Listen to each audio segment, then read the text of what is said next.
আব্বা সব চাই না গেছে, আমরা জোর করে বিয়ে দিতে চাইতেছি। আমার পক্ষে অন্য কাউরে বিয়ে করা সম্ভব না। তাইলে এখন আরে আমি তোমার লাইগা পালাইতেছি, বিয়ে করবা আমারে? হ্যাঁ নাকি না? নালে কিন্তু আমি নাই। টাটা, গুড বাই, আমি চললাম। এতক্ষণে আসছো তুমি? মানে আপনি আরেকটু হলে টেনশনের ভয়ে আমি মরে যাইতাম। কই গেছিলেন? একটা জরুরি কাজে, বসো। এতক্ষণ লাগে তোমার নাস্তা করতে? আমি তোমার লাগে নাস্তা বানাই নিয়ে আসলাম, পরোটা আর মাটন, আমার হাতে তৈরি। হ্যাঁ, এই এলাকার মধ্যে বেস্ট। আচ্ছা, তোমার হাই প্রেশার নেই তো? মানে কোনো প্রবলেম হইব না? প্রবলেম নেই। এই, তোমার ঘরে দরজা আটকায় না কেন? তোমার বাবা দরজা ঠিক করে নাই, আমার কি দোষ? ঠিক আছে, আমার বাপের দোষ দিতে হইব না। হ্যাঁ, আমি কি তোমার দোষ দিছি? না না, এবার তুমি আমারে বলো আমি কেমনে টাইল দিব? ব্যবস্থা করতেছি। এই শোনো, তুমি কিন্তু ভুলে এই রুমে আসবে না, টাকাই পাব না। চাপ খাওয়ান শেষ করো। ওই লুচ্চা বাতাস, খালি পর্দা ওরে। কেমন লাগতেছে আমারে? সুন্দর। খালি সুন্দর না, কইবা অনেক সুন্দর। কত বড় সাহস, তুই আমার মুখের উপর তর্ক করিস? তমিজ মাইয়া, আমি তর্ক করতেছি না আব্বা, তুমি জিদ করতেছো। কতটুকু চিনিস তুই ওই পোলাটারে? যতটুকু চেনার দরকার আমি ওরে ততটুকুই চিনি।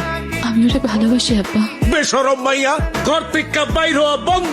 আমি 7 দিনের মধ্যে তোর বিয়ার বন্দোবস্ত করতেছি। আব্বা, আমি ওরে ছাড়া কাউরে বিয়ে করতে পারবো না।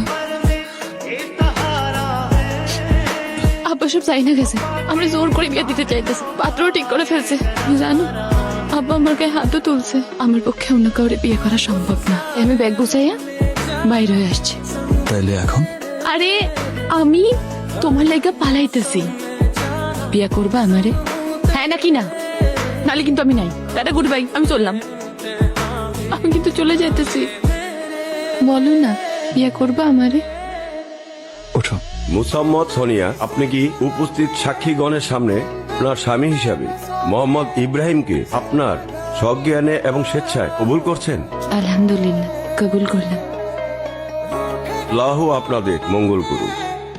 আমি তোমারে অনেক ভালোবাসি সোনিয়া। আচ্ছা, বিয়া করার সময় তো তোমার গলায় শুকাই গেছিল। আজকের দিনটা আমার জীবনে একটা বিশেষ দিন, কারণ আজকে আমি তোমারে মর করে পাইছি। সময় আমার কি বল। আমি আসতেছি সোনিয়া, আমি একটু বাইরে থেকে আইতেছি। তুমি তুই আজকের দিনও চলে যাবা? আমি বাইরে থেকে এসে তোমার সব বলতেছি। হঠাৎের কাছে যাওয়ার সঙ্গে সঙ্গে বৃষ্টির মতো গুলি কইরা সব চাষরা কইরা দিতে। তুই করছিলি, তুই করছি।